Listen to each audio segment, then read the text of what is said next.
Thank you all very much. I am Indrani BAGCHI, the diplomatic editor for the Times of India, and privileged to be moderating what promises to be a very interesting discussion on the future of Indian foreign policy. The Ananta Aspen Center is hosting a series of webinars on COVID-19 and the world order to reach out to a larger segment of society, to bring them up to date on the complex, diverse and changing environment that faces India and the world post the pandemic. Today we are doing the fourth session in the series, and it's called, Is It Time to Revaluate India's Foreign Policy? India's foreign policy, a lot of the premises of India's foreign policy may be challenged and may be changed in the world that succeeds the pandemic that we are in right now. The director of the WHO said yesterday that we were still in the first phase of the pandemic. So it's not even like we are in the second wave of infections. We are still in the first phase.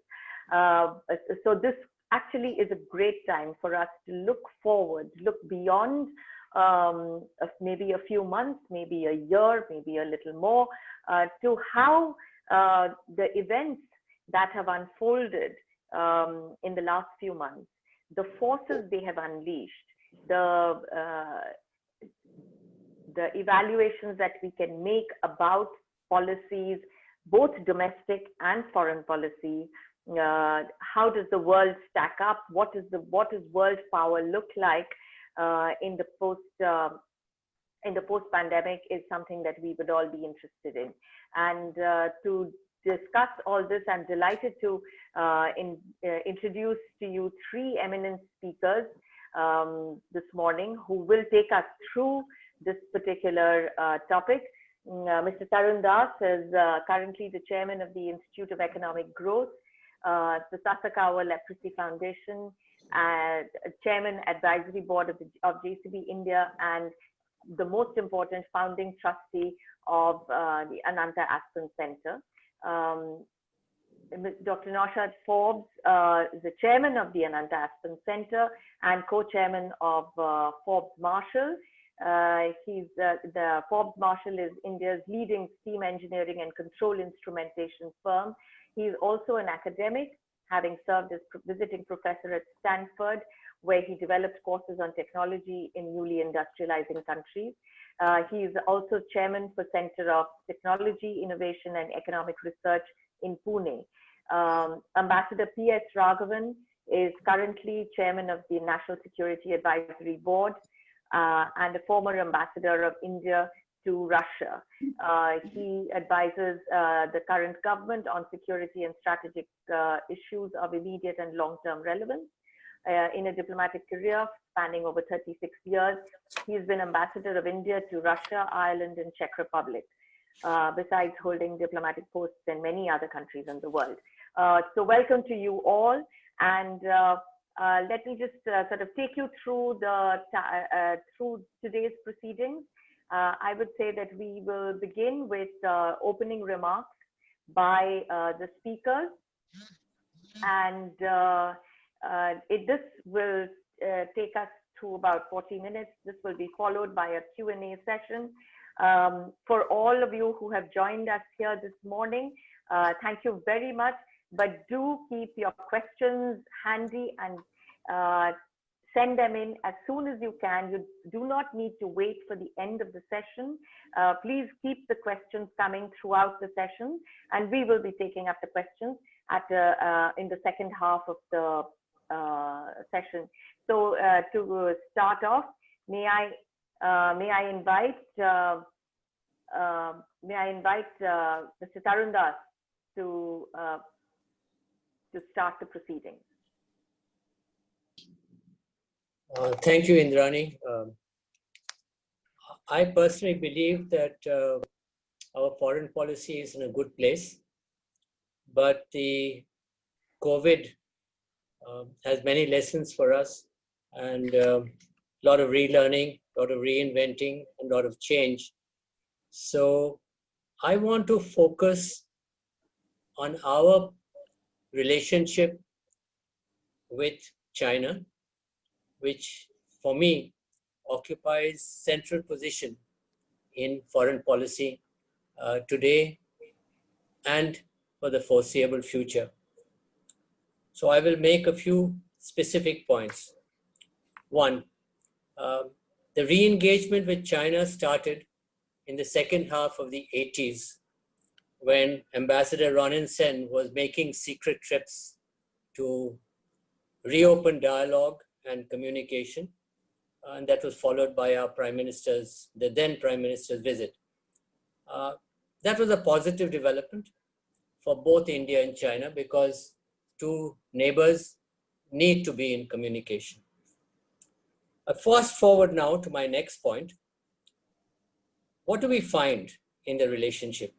There are multiple challenges, whether it is India's membership of the UNSC, membership of the NSG, whether the RCEP negotiations where clearly China's access to markets would be significantly increased, whether it's China's prices of products into the Indian market, which are clearly well below economic and viable prices, as a result of which many companies in India have been dying, whether it's the unsettled border issue or the current border tensions, which is an example of what has happened in the past and may happen in the future, or whether it is support to Pakistan, or the influence that they bring on some of our neighbors to develop tensions with us. This is not a relationship of friends. This is not a relationship of trust. This is not a relationship of transparency. And all of that can actually come not from words, but from action. So the way I have seen it is that our national strategy towards China really got clarified, at least as far as the security issue is concerned, at Doklam. We were firm, we were quiet, we were engaged in diplomacy. The process lasted over 70 days. Lots of uncertainty, lots of media attention, but I think we crossed that bridge. Currently, we are going through a similar situation in Ladakh, and I think we seem to be following a similar policy, which is very good. My next point is, what is our continuing strategy towards China? Is it a defensive strategy, block, block, block, or are we into scoring some goals? I don't see us as yet scoring goals, but I'm open to being corrected. The recent notification by our government on FDI from countries bordering India, for me, is a welcome step. I feel this needs to be carried further, and all economic ministries need to have a united view and a common understanding of the relationship with China, the challenges with China. Do we work towards limiting imports from China? Currently, we have a trade deficit of something around $50 to $60 billion. Do we limit investments from China? Do we reduce borrowings from China? Recently we have seen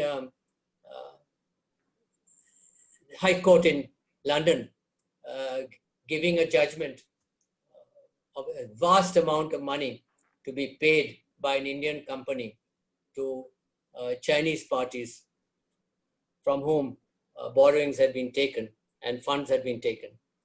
Do we limit the inflow of advanced technology from China? What are the options open to us? I feel that actually there are no options. I heard a political leader speak on television last night and said there were 3 options. And the first option he talked about was, a free ride for all Chinese products, investments, finance to flow into India. If that is an option, then we will probably may not need an industry ministry or an MSME ministry in a few years' time, because we will import everything from China.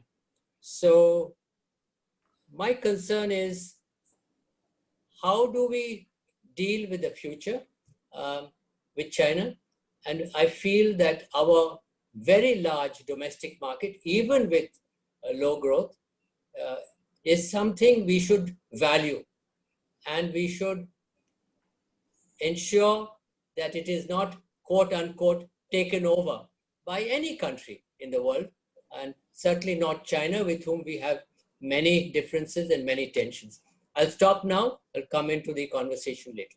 Thank you. Thank you, Mr. Das. I think our relationship with China has been described as complex, which could mean a number of things. But of course, since Indian foreign policy is much more than China, although China now occupies almost all our waking moments, I'm going to call on Ambassador P.S. Raghavan to give us a sense of what he believes the new world order would be like. What would be the points of opportunity for Indian foreign policy, and where does he see our challenges? Ambassador Raghavan.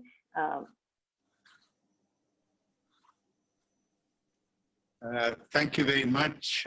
It's a great pleasure to be with you today, though unfortunately I think present only in voice and not in picture. Can you hear me? Yes. Hello, yes, can you hear me? Yes, we can hear you with a slight lag, but yes, we can hear you. Okay, so once again, thank you very much for the opportunity to be with you. Torrential rains in Bangalore have sort of disrupted internet connections today, and that is why we're having these connectivity problems. To take up from where Indrani sort of spelled out or painted the landscape of global relations during COVID. I think we've heard a lot recently about COVID-19 having transformed global geopolitics.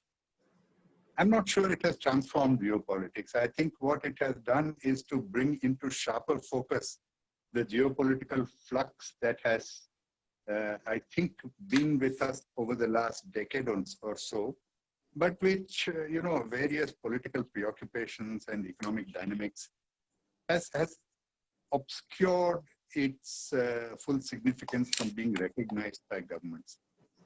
The rise of China, which of course Mr. Das spelled out in great detail, the rise of China is not new. It's been with us for over a decade, and then it has expanded from its own region to pretty much the entire world, economically, politically, technologically, and now increasingly militarily as well. The US withdrawal from global politics and global economic processes, though it's been selective and uneven, but again, it's something that's been happening over the last decade. Transatlantic tensions have grown, particularly over the last few years. Divisions within Europe, social, political, economic, have also grown over the last few years. So there has been a very clear change of both political and economic dynamics in our neighborhood, both with our immediate neighbors, as well as in the Indo-Pacific region, the Indian and Pacific Oceans, that is so important to us from an economic and security perspective. So all of this has been happening.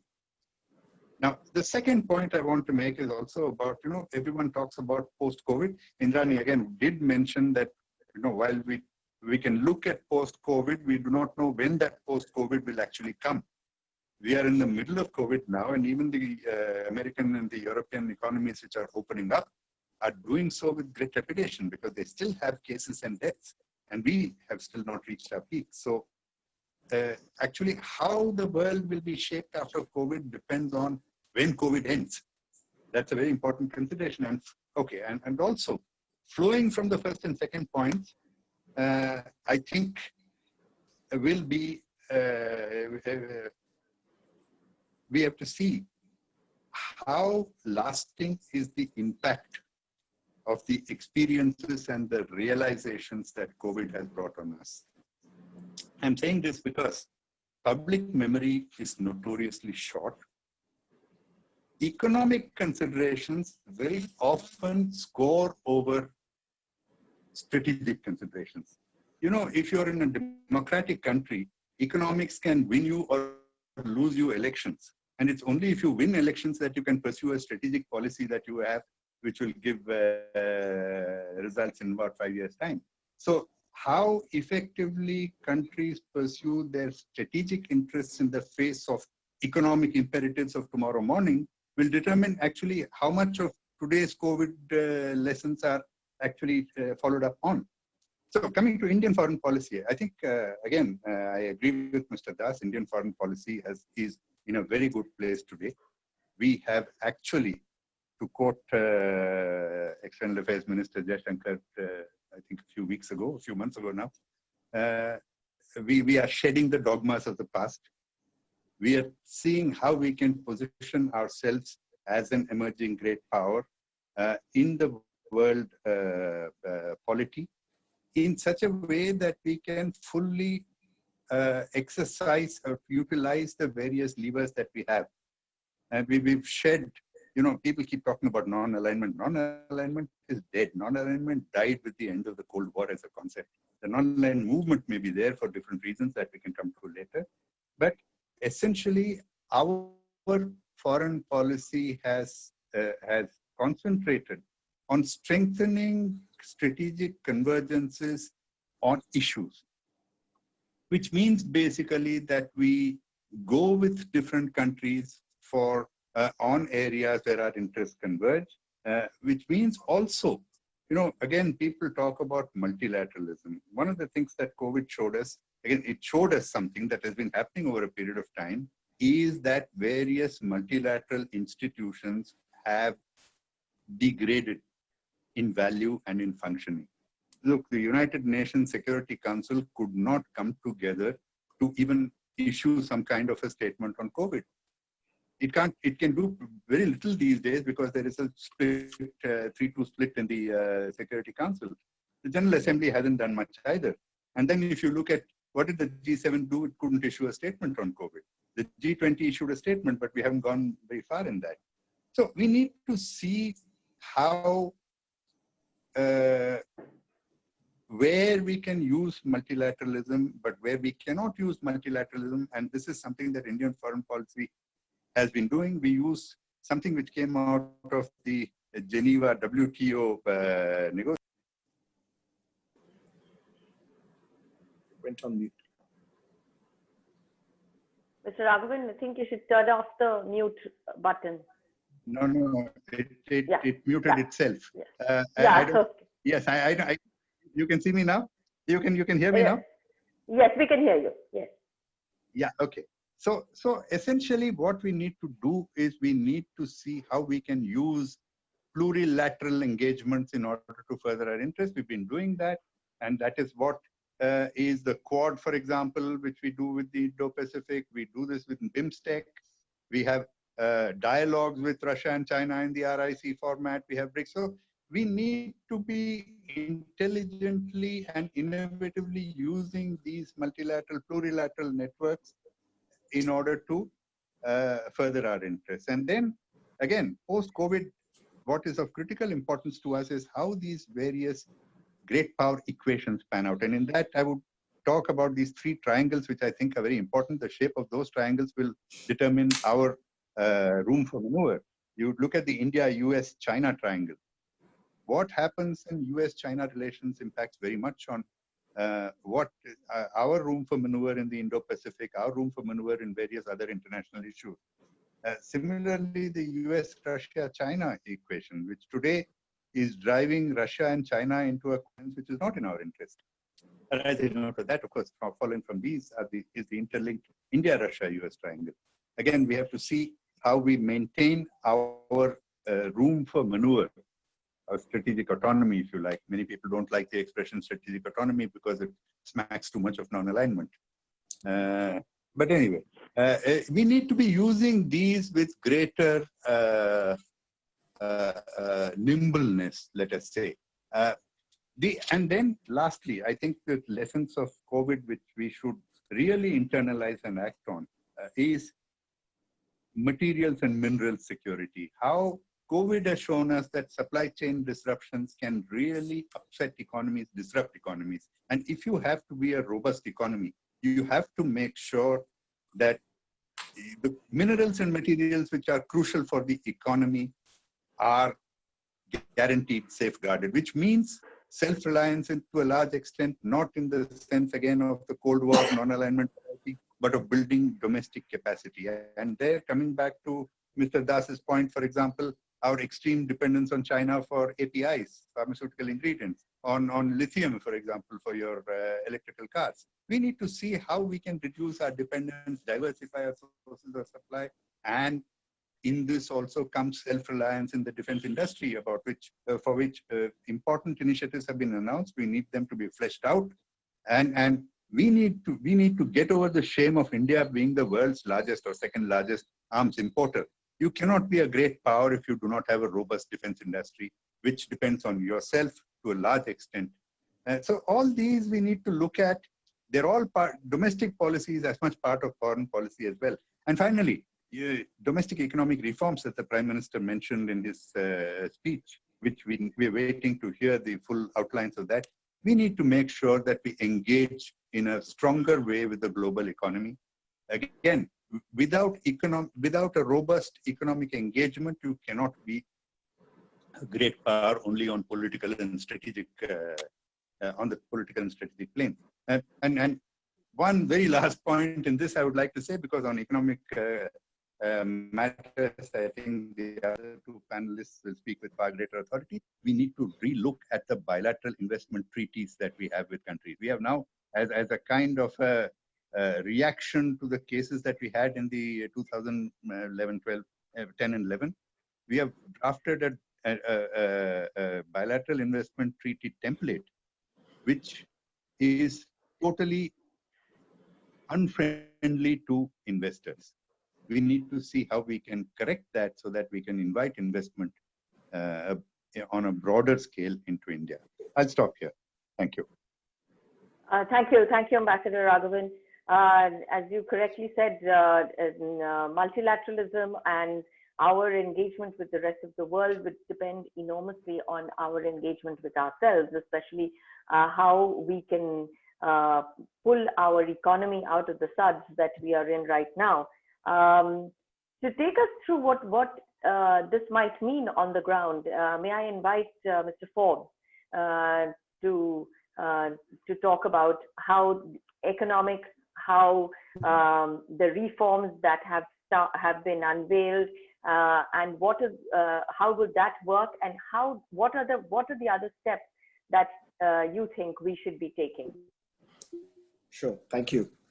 Thanks, Indrani. So let me make two quick background comments and then talk about two do's and one don't for our as we rethink our foreign policy. The two background comments are as follows. One of the things that we've all been subject to in the lockdown is a constant WhatsApp feed, and the constant WhatsApp feed includes constant jokes.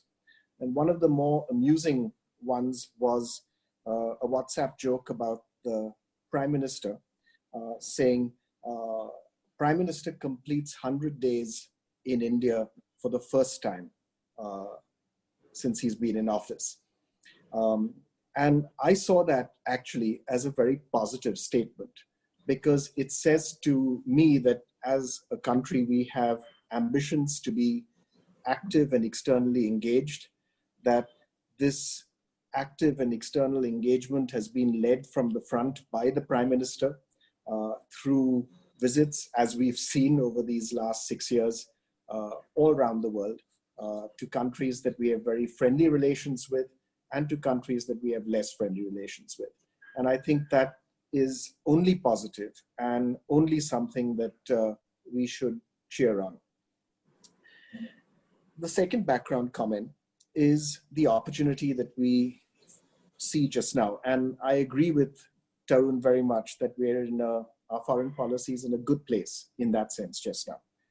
And the opportunity is really because of, if you look at the two leading aspirants to world leadership, the incumbent, the US and China, you have in the US a trust deficit with the president and the statements that he makes, because you can't rely on what he says today being US policy tomorrow. So there's a huge trust deficit with the US president, but this trust deficit doesn't extend to the US as a country because of various mechanisms and institutions that are in play in the US. I think there is a closeness, there is an affinity, there is a collaboration, and there is a trust that we can rely on. When it comes to China, the trust deficit is comprehensive. It certainly starts with the leadership, but it goes well beyond the leadership to broader relations, as Tarun pointed out, to economic relations and to strategic relations and to the country at large. So with these two trust deficits that we have, and I think it's more true worldwide that these trust deficits exist with the US president and with China more broadly, that creates space and opportunity for other countries to play a much bigger international role. And I think in India, we're extremely well placed to play that role, provided we do two things and we don't do one thing. So let me come to that. The two things that we have to do. First, in terms of economic relationships, I think we need to have a much more outward-looking trade policy than we've seen in evidence in now these last 3 or 4 years. Systematically in these last 3 years, we've seen a rise in protectionism, we've seen tariffs going up in the country, and these tariffs have not been targeted at China or anything like that, they've been in general. And I think this rise in protection is bad. It's a statement of a lack of confidence in Indian industry. It's a statement of a lack of ambition to be a significant economic player worldwide. So I think we need to have a much more outward-looking trade policy, a much more outward-looking engagement. For example, as Ambassador Raghavan pointed out in our bilateral investment treaties, so that we make it attractive for countries around the world, companies around the world to invest in India and for us to invest overseas as well. We need to see an engagement with our major trading partners, which are the US, in order US and EU, and we should be pursuing the EU FTA much more aggressively. We should be pursuing also the discussions with the US much more aggressively and much more consistently than we have been so far. So that's the first big do. The second big do, if you ask me, is that we need to have the ambition, we need to back up the ambition to play a bigger role internationally with a much larger foreign service footprint. For the last few years, we've been expanding our foreign service. It's been very welcome, but we still have a pretty small foreign service for a country of our size, scale, and certainly ambition. The comparison that people always make is that we have a foreign service that's about the same size as Singapore's, when we should have a foreign service that is more the size of China's. So, you know, there's a big gap between what we have on the ground. We achieve a lot. We're a very efficient foreign service in terms of what we achieve, given the size that we actually deploy. But if we want to achieve a lot more, we need to invest significantly more in growing our foreign service around the world. And then there's one don't, and I'll stop there.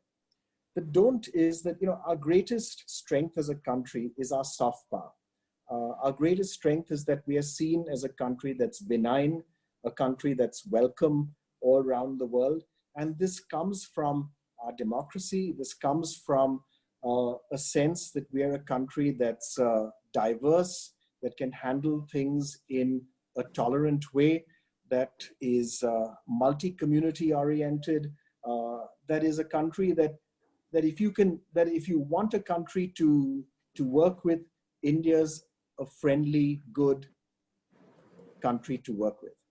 And I think we throw away this big advantage when we do things like the CAA, when we do things that send a contrary message that displays a lack of tolerance and a lack of appreciation of our own diversity as a country to the world.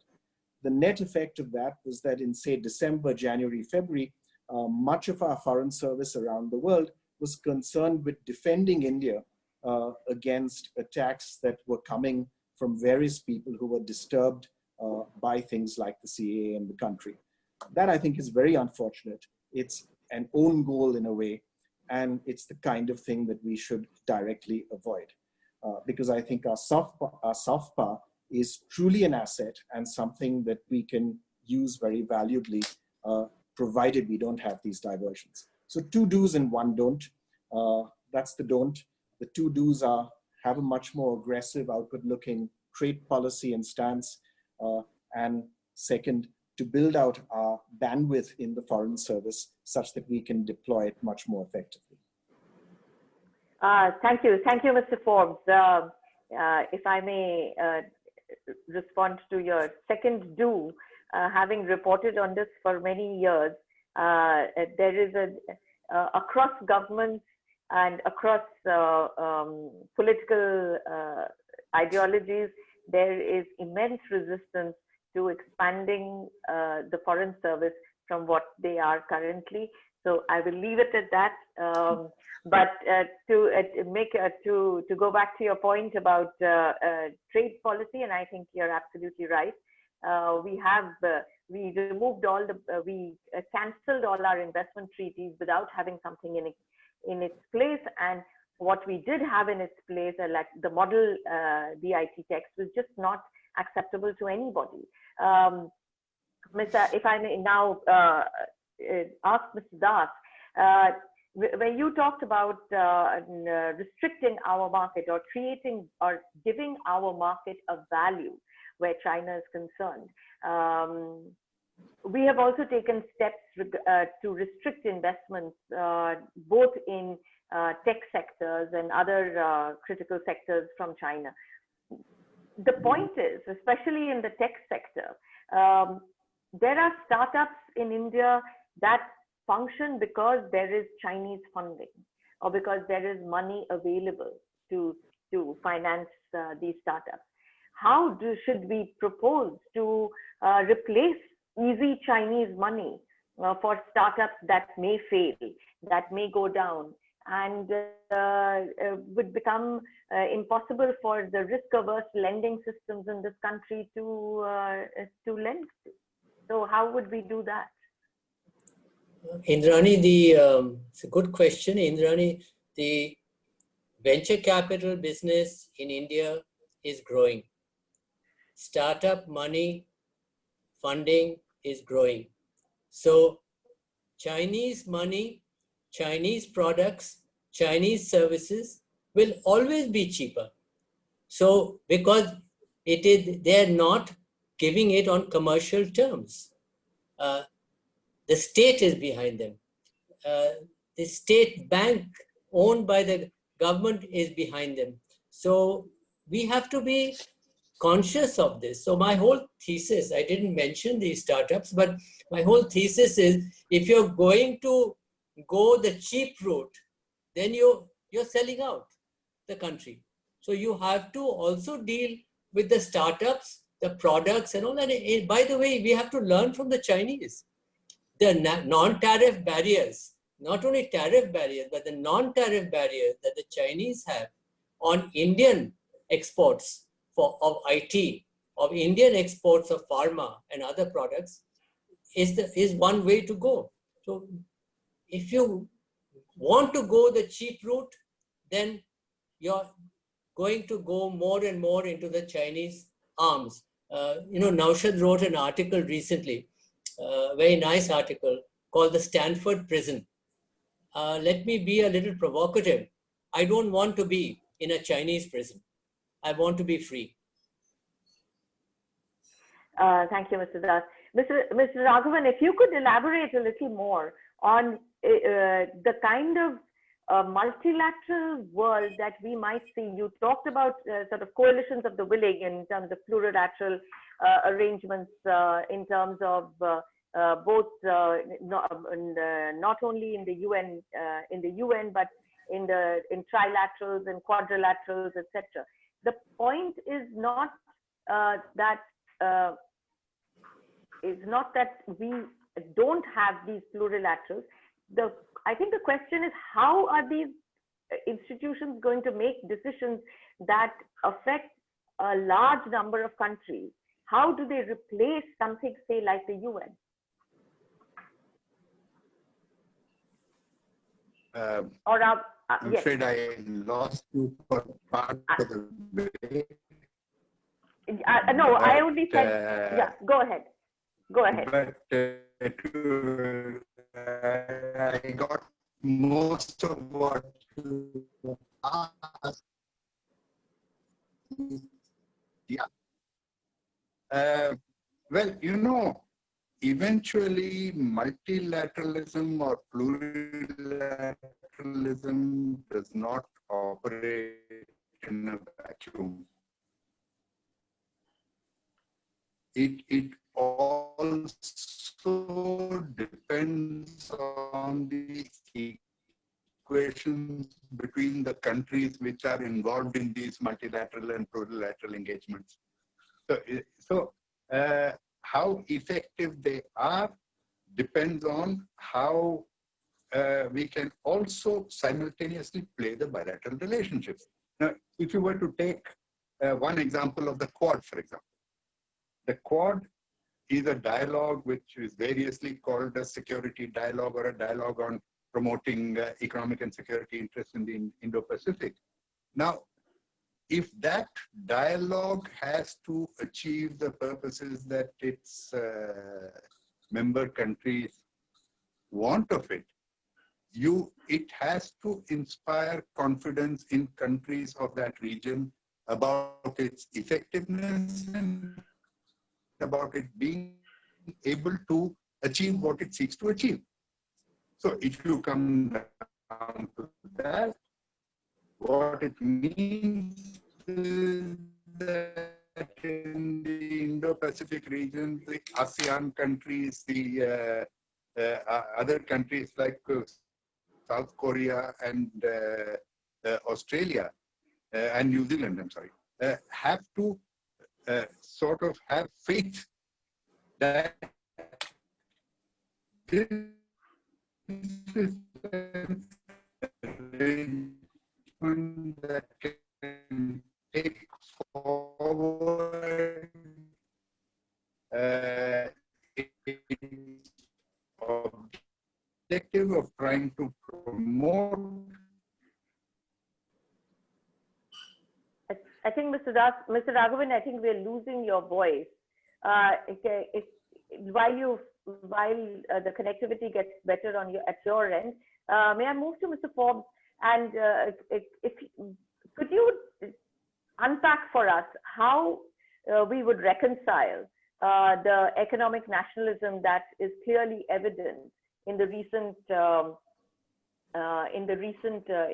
pronouncements made by the Indian government, with the opening up to external trade in the way that you talked about? When in the Prime Minister's speech where he talked about self-reliance recently, he gave two examples. He gave the example of two essential medical supply items. He talked about masks and he talked about PPEs, right? And I think for both those, he's absolutely right.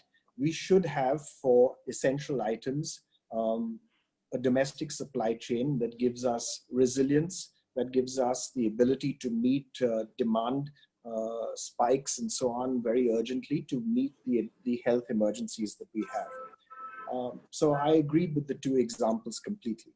I worry about the broader message of self-reliance though, because when self-reliance was a formal part of government policy in the 1970s, India was in a terrible place. The self-reliance went together with protection. It went together with high tariff barriers, and the high tariff barriers then led to a whole series of cascading interventions in the economy. And I think it would be a very bad idea to go back in that direction in any way, shape, or form. So I think we have to be careful when we talk about self-reliance and we talk very specifically about which goods and why, and how Indian companies can be effective and responsive to the opportunities of domestic needs. You know, I'm very sympathetic to what Tarun mentioned about how do we deprive China of the Indian market. But I worry that as we deprive China of the Indian market, we are simultaneously depriving Indian consumers of buying goods, Chinese goods, at a particular price point. And how do we ensure that that consumer tax, because we should be clear that protectionism is a tax on the consumer, that tax on the Indian consumer is short-lived, that in a fairly quick time frame, that's temporary, and that in a fairly quick time frame, either it gets substituted by imports from another country, or it gets substituted by domestic manufacture. So I worry about any move to protection. I'm much more in favor of us being much more aggressive to open out to the world and see the world as our market, and to invest in operations overseas than I am to protecting our own market. Thank you, Dr. Forbes. I'm going to now open it up for questions. Mr. Das, I will begin with you. Natarajan Sivashamban, he has a question for you. Said, given what Mr. Das said about China and possibly an adversarial relationship to define it best, the transactional relationship can continue. But what about our strategic choices? Should we become an ally of the US with an unreliable leader, or partner with the EU and the UK, which are already weak, or go back to Russia? And none of this is viable or appears sustainable at this point. What would you say is the way forward? Well, first of all, we definitely don't want to be an ally of the US. So that's a very clear view from my side.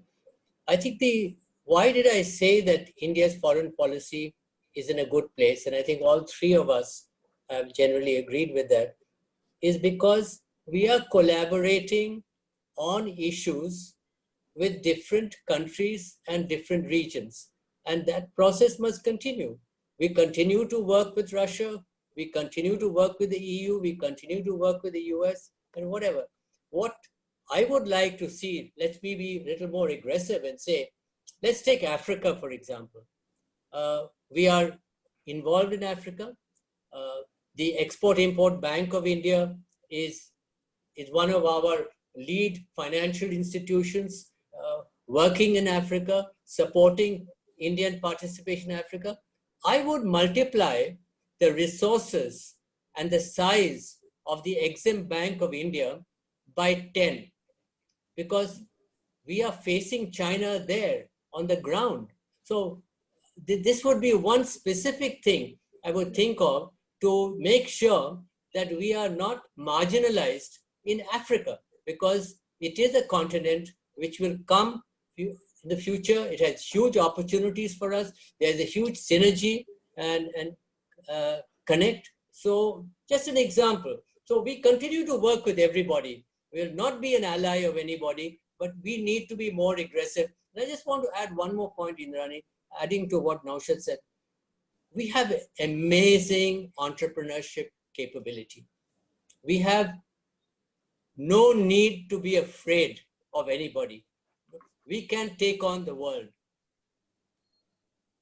The foreign service which you referred to, and there's resistance to, but we did not have a global aspiration, Indrani, earlier. We now have a global aspiration.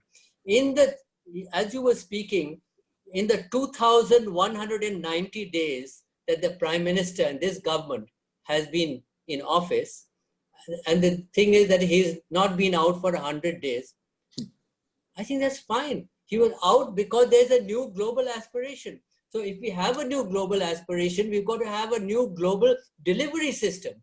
And that delivery system on the ground is the MEA and the missions. And it's for the Prime Minister to say, I need a much stronger delivery system. Yeah. I hope he will do that. Dr. Forbes, for you, a question from Ganesh Natarajan. It says, with the flat world of Tom Friedman demolished in the past few years by insular, intolerant, and self-serving leaders, do we really expect global relationships and trade to be on fair terms in the near term, and trade deals like RCEP to serve any real value for our nation, where various industry groups still go to government every time the going gets tough? And I think this is something that many would echo, because to many people, it appears that even Indian industry would prefer a more protectionist system. So your comments. I think many people in industry do like protection.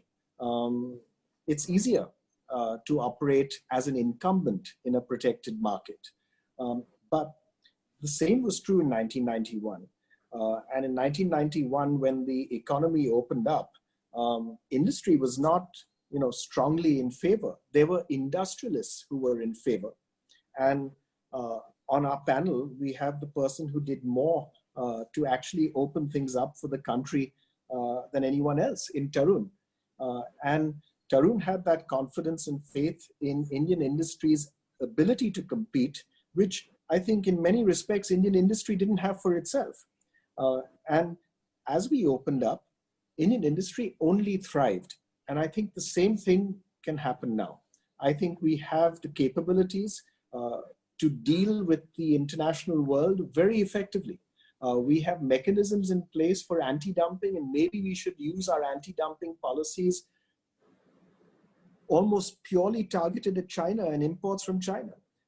At present, our anti-dumping, we have the largest number of anti-dumping cases that have been brought by any country worldwide, right? And but our cases are not only aimed at China; they're quite, they're quite widespread. They cover many different countries. Maybe we should aim them all at China, and then really look at how we can do more in different markets. This thing about the world not, the trading system not being fair, and therefore somehow one goes from there to then an argument that protectionism is best. Yeah.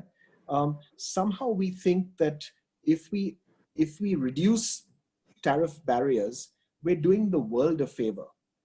I think we should recognize that if we reduce tariff barriers, we're doing India a favor. We're doing the country a favor and making our own firms more competitive such that they can compete more effectively internationally. I think that's the way, that's certainly the way I see it. Thank you. Thank you, Mr. Forbes. Mr. Raghavan is back online, and Mr. Raghavan, there are a couple of questions for you, but I'd let you answer the first one from Gautam Bambawale, our former ambassador to China. He asks, Indians always expect the nation to box in a weight category above its actual weight. Is this a realistic expectation? Well, I think my friend Gautam Bambawale knows very well that the Indians have been consistently boxing above their weight in international relations. Somebody earlier talked about a shortage of personnel in the Indian Foreign Service. That has not actually restrained us from acting around the world in various areas, in various contexts, where we have leveraged our strengths, our various strengths, our demography, our strategic position, our historical association with developing countries, for example, our positioning in the world. I mean, see, whatever non-alignment did or did not do, it did position India in such a way that it could talk to various groupings and alliances in the world from an independent position. So we have consistently been boxing above our weight in international relations, and we will continue to do so. But since I'm on the line, and I don't know how long I'll be on the line for, given the connection, which is why I have all the questions. I would like to react to a couple of you. other points that were made. Yeah. So let me actually respond to something Dr. Forbes said about self-reliance. I'm 100% with him that we should not hark back to self-reliance of the protectionist days of the Cold War days. I think that expression is unfortunate. It is unfortunate because it carries with it the baggage of the past. Yeah. But if you look at it as self-reliance in terms of building domestic capacity, and this is something that in this sense, this is what, of course, America has been saying recently, but if you look at what Europe has been doing, you know, Europe has, for example, a list, a material security list, a list of materials which are critical to their economy, where they make sure that they can access these materials either domestically or from outside, diversifying sources of supply in order to ensure material security. So when you're looking at self-reliance, now if you have a vibrant defense industry, a defense manufacturing industry, that is self-reliance, but that is not self-reliance by protectionism. You will also import military technologies. You will try to sort of play off one supplier against the other to see that you can get the best technologies. But in the end, you have a vibrant domestic defense industry, which will enable you to talk from a position of strength. So self-reliance in the sense of strengthening domestic economic and industrial capacity without closing up to the world is what I think is being intended. I'm 100% with, again, Dr. Forbes and Mr. TARUN, who said that we need to engage much more with the world. We cannot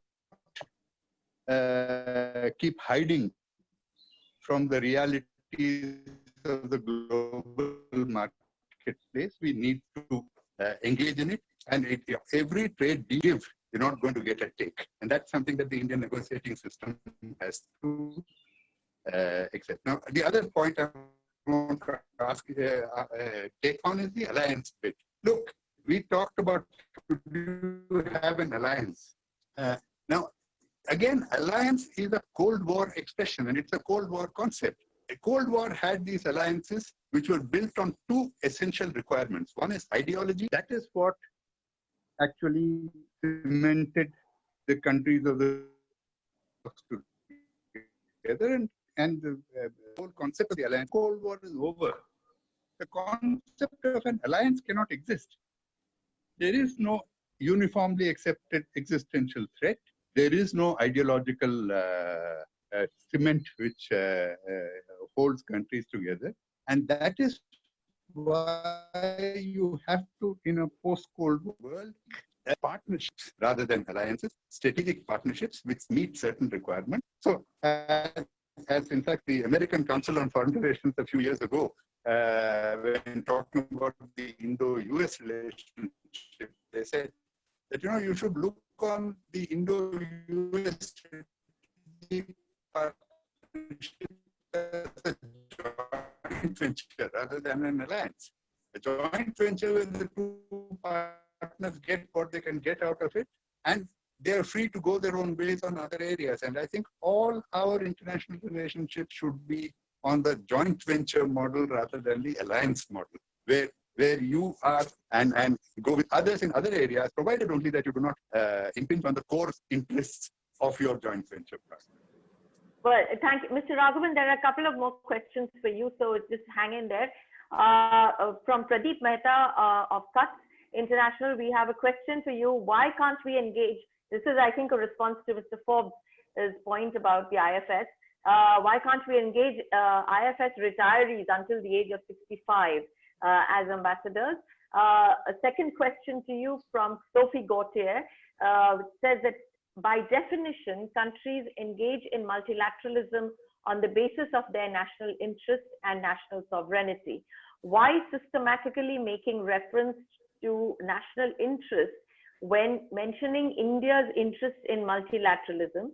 Multilateralism is not an end, but a mean, which is a method that is diplomatic in terms of both diplomatic engagement, international cooperation, and abiding by commitments. Does it mean that India could opt out from this method depending on the context? It's an important point, and I think goes to what the point that you were making about a joint venture system. She continues, doesn't the plurilateralism or the coalition of the willing method advocated by India present a risk of fragmentation of multilateralism?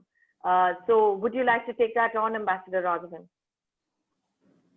Look, I think we should clearly recognize what is the purpose of multilateralism. And when you, even if you look at how the United Nations was formed, or all the various UN organizations or the Bretton Woods institutions, all of these, what was the purpose of multilateralism? The purpose of multilateralism was countries coming together to promote certain shared objectives.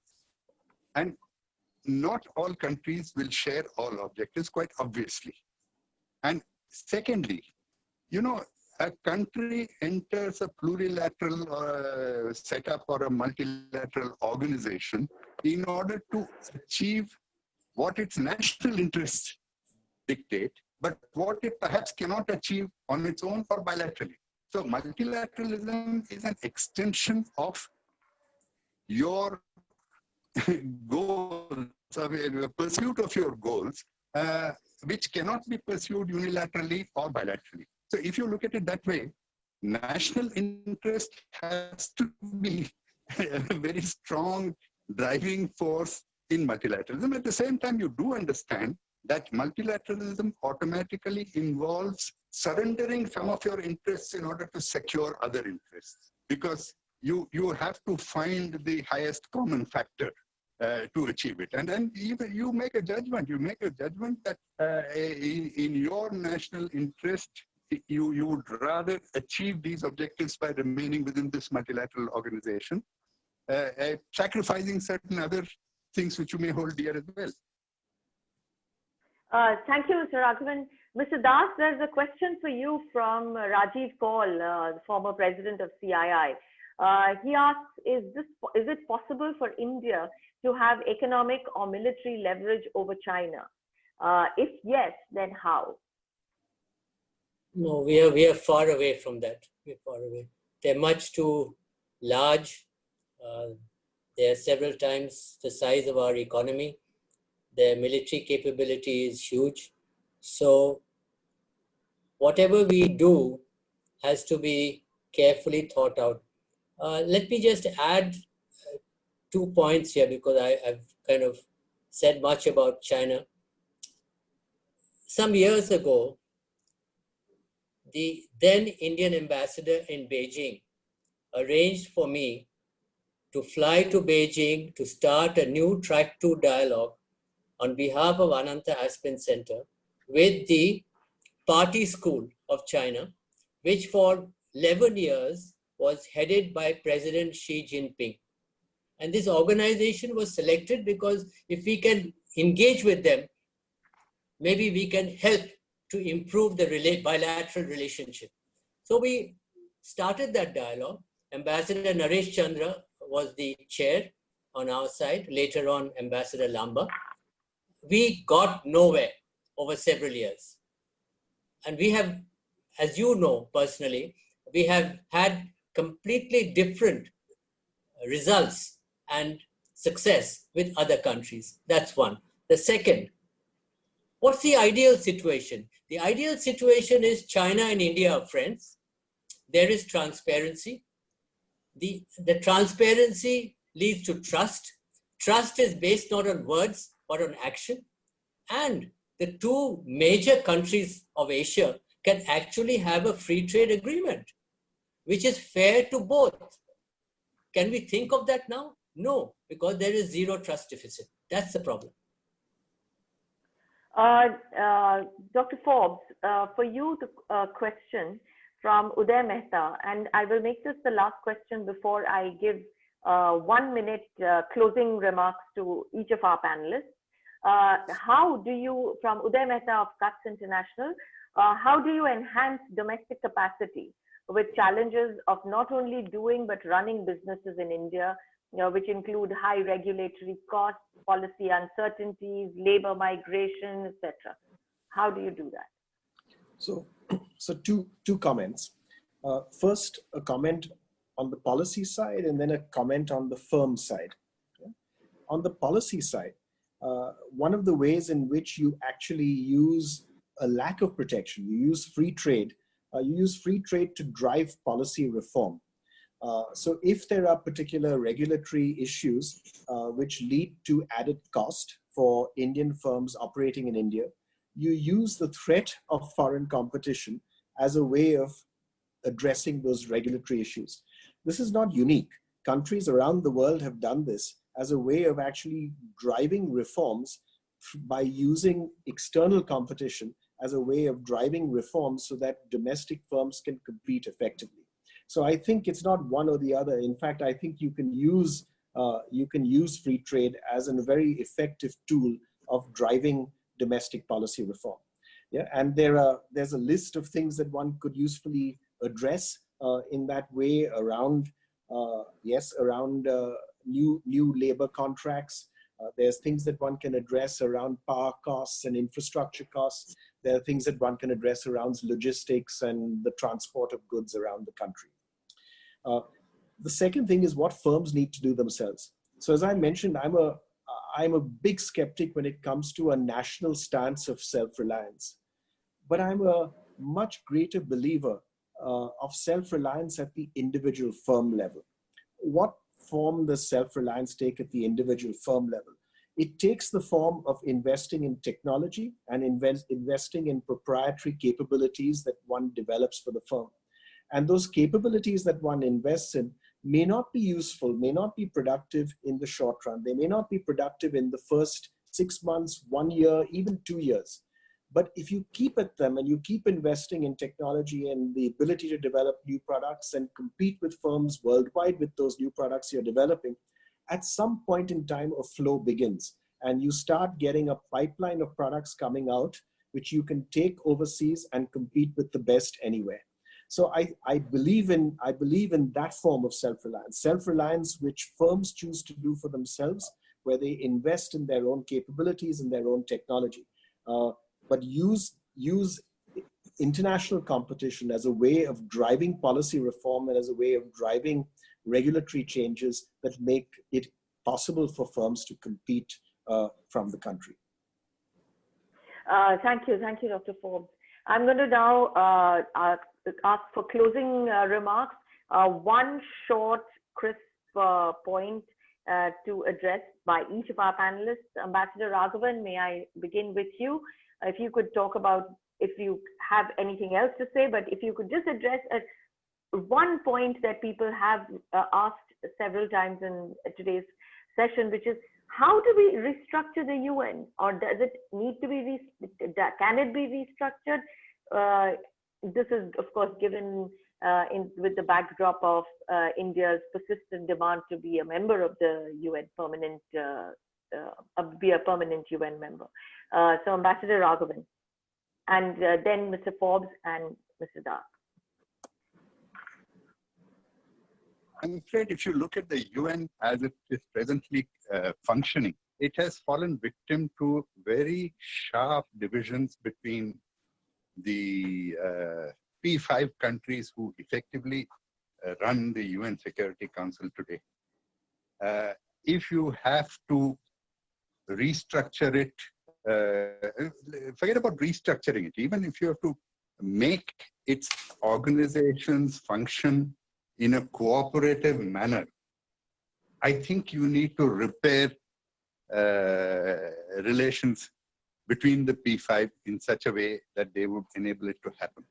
And this cannot be done on a global scale or on the scale of all issues. I think it has to be done painstakingly over individual issues.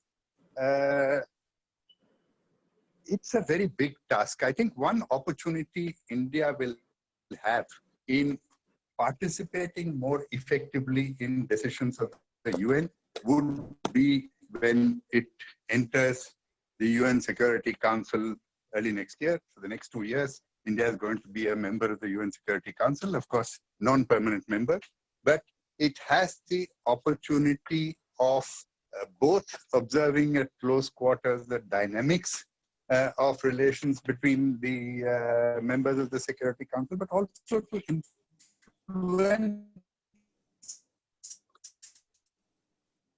the Security Council and the positive decisions on some matters which are concerning a large body of the international community. If you take, for example, the developing world, India has actually very effectively articulated the concerns of the developing world, and I think we may have a greater opportunity to do so when we are on the UN Security Council.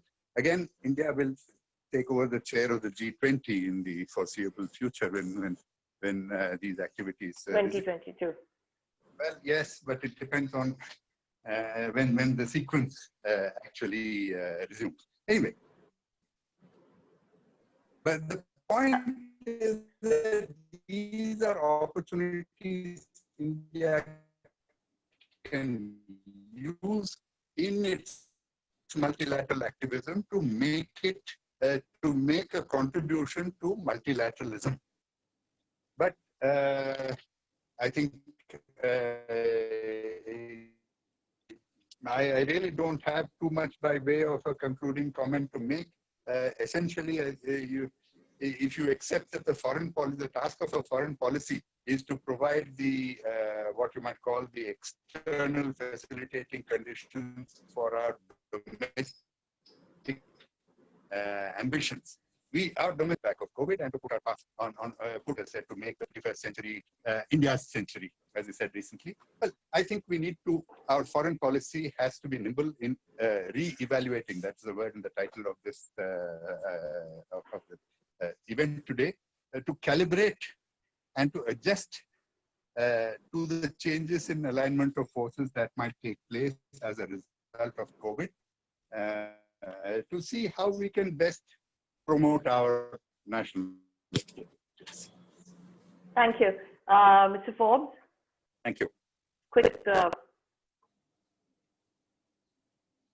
Is there a question that you particularly wanted? No, this is not really, okay. But I would like you to just as a last concluding thoughts, really. Sure. So just a quick comment, just in line with what I've been saying earlier on. There is this view out there which says that because the world is closing in, it is somehow in India's interest to also close in. That we should see somehow that somehow we seem to associate free trade with doing things for the rest of the world instead of doing things for us. And I think that's a fundamentally wrong conception. Free trade is in our interest. Now, if the world is not dealing in a fair and free manner, how do we engage? What do? We work in some cases plurilaterally, meaning through FTA arrangements. In other cases, bilaterally, where we work together with one other country and work out a better relationship of access, both for India for them and for their market for us. I think the opportunities really are huge. They're huge for us in Southeast Asia. They're huge for us in Africa, throughout Africa, actually. They're huge for us in the Middle East. They're huge for us in Latin America. There are opportunities really everywhere, including in many countries where we today have very small trading relationships and could grow them very substantially. But for that, Indian firms need to be much more internationally focused, need to invest in countries and growing their presence overseas, and need to invest at home in building technical capabilities such that you have products that are made efficiently and that people around the world want to buy. Thank you, Mr. Forbes. Mr. Das, closing comment from you. We haven't mentioned the P word so far. And I want to mention Pakistan only to make a different point. When anybody in India, by and large, is talking about Pakistan or hearing about Pakistan, there is a certain image of their bilateral relationship. Okay? That image is not there as yet in the relationship between India and China. So we need to do a lot of sensitization of our ministries to start with, our state governments on the issues between India and China, and then a public awareness so that everybody understands clearly where we are vis-a-vis China and where China is vis-a-vis us.